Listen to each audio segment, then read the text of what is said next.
बलूचिस्तान में पाक सेना के कैंप पर आतंकी हमला हुआ है। बलूचिस्तान की तहरीक आज़ादी इस वक्त जोर और शोर से जारी है। हर तरफ से पाकिस्तानी फौज पर हमले हो रहे हैं।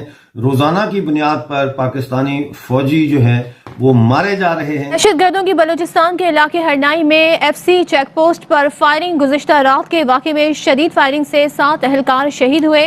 बलूचिस्तान लिबरेशन आर्मी ने वाली टंगी क्वेटा वहां पर एक कैंप पे पाकिस्तानी आर्मी के कैंप पर हमला किया और हमला करके 11 पाकिस्तानी आर्मी के लोगों को मार दिया। सिक्योरिटी काफी ज्यादा अटैक्स हो रही हैं।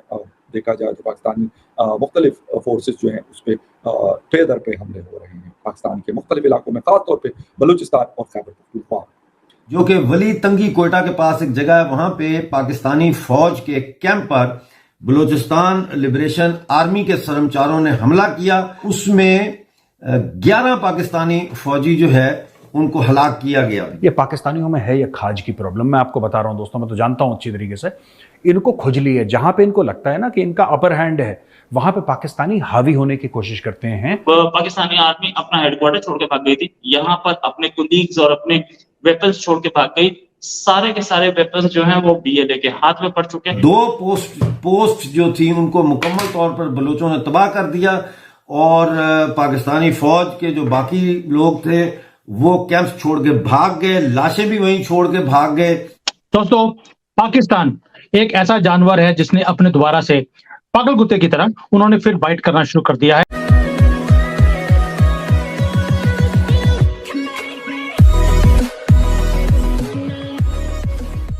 नमस्कार दोस्तों, पाकिस्तान में सिचुएशन आम होती जा रही है कि अगर मान लीजिए कि पाकिस्तानी आर्मी का कोई ट्रक है या फिर जीप है, अगर वो जाती हुई दिखती है मतलब बलूचिस्तान के अंदर, तो फिर उसमें कुछ ना कुछ धमाके होते ही होते हैं। अब देखिए यहाँ पर भी बात हो रही कि कई सारे सैनिकों को मार दिया गया है और बात तो ये भी होती है कि कोई ना कोई मेजर या फिर लेफ्टिनेंट भी साथ में होते हैं, उसके भी चीथड़े उड़ जाते हैं।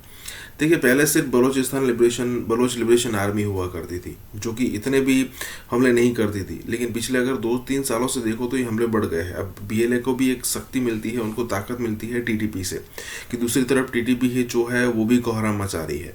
और न्यूज़ तो ये भी है, या फिर कहे कि पाकिस्तानी मीडिया को अगर आप सच मानो तो चाहे BLA हो, चाहे TTP हो, चाहे पाकिस्तान के अंदर और कोई संगठन हो जो कि पाकिस्तान एंटी पाकिस्तान एक्टिविटी कर रहा है, तो उन सारों को जो फंडिंग और गाइडेंस दे रहा है वो रॉ दे रहा है, क्योंकि रॉ का नेटवर्क अच्छा खासा पाकिस्तान के अंदर फैल चुका है।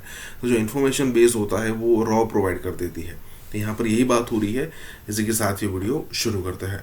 और फिर बलूचिस्तान लिबरेशन आर्मी के जो सरमचार थे उन्होंने उस पर दोनों पोस्टों पे कब्जा कर लिया और कैंप के अंदर जितना भी असला और गोला बारूद वो समेट सकते थे समेट कर बाहिफाजत अपने ठिकानों पर पहुंच गए हैं।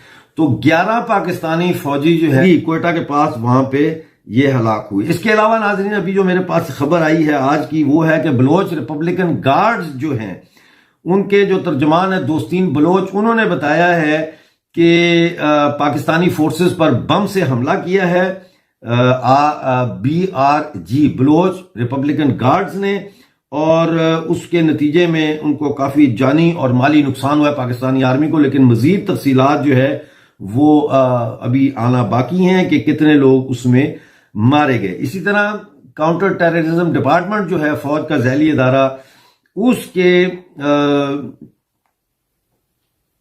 उनको भी उसके एक कारिंदा है सैयद कांस्टेबल, हेड कांस्टेबल था सैयद मोहम्मद, उसको भी बलूचिस्तान लिबरेशन आर्मी के सरमचारों ने क्वेटा में जेल रोड पर गोली मारकर हलाक कर दिया है।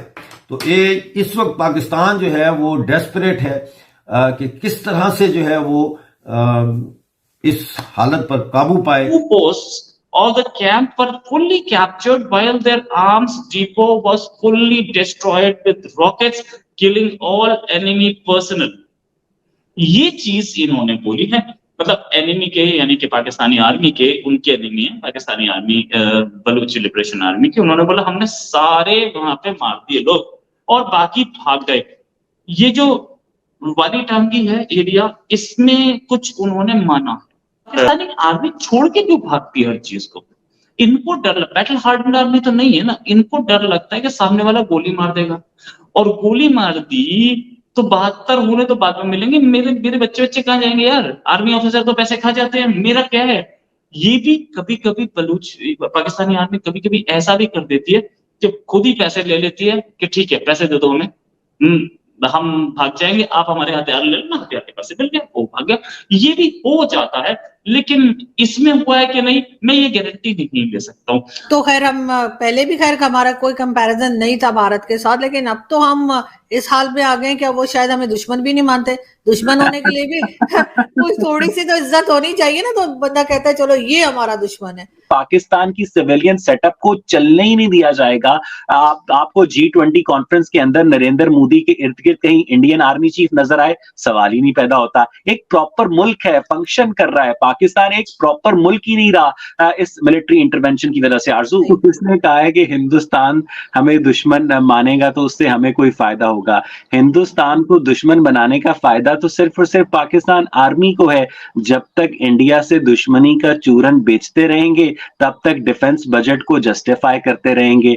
वो राहत इंदौरी का बड़ा मशहूर शेर है ना, सरहदों पर फिर से तनाव है क्या, पता तो करो चुनाव है क्या। तो यही बात है कि पाकिस्तान मिलिट्री जो है वो इंडिया की दुश्मनी को प्रमोट करती है। और आप अंदाजा लगाएं इससे जर्नैलों की ज़हनियत का कि पाकिस्तान और इंडिया की ट्रेड नहीं हो सकती क्योंकि मसला कश्मीर है।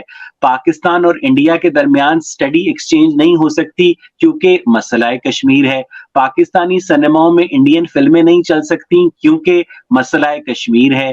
पाकिस्तान के अंदर बनारसी साड़ी नहीं आ सकती क्योंकि मसला कश्मीर है। लेकिन पाकिस्तान और इंडिया का जो क्रिकेट मैच है ना, उसके लिए हम मिन्नतें करते हैं, प्लीज हमारे साथ क्रिकेट खेल लो, प्लीज हमारे साथ क्रिकेट खेल लो। अच्छा, पहले मैं समझता था कि जर्नैलों को ना क्रिकेट बड़ी पसंद है, इस वजह से वो उसको एक खुसूसी एक्सेप्शन देते हैं। लेकिन फिर मैंने अपनी राय पर 2-4 दिन पहले नजरे सानी की। आरजू, हो सकता है मैं गलत हूं, correct me if I am wrong, कि वाघा बॉर्डर पर जो टांगे उठाने का मुकाबला है ना, रेंजर्स के जवान और उधर से बीएसएफ के जवान, उससे एंटी इंडिया सेंटिमेंट को ना हवा मिलती है।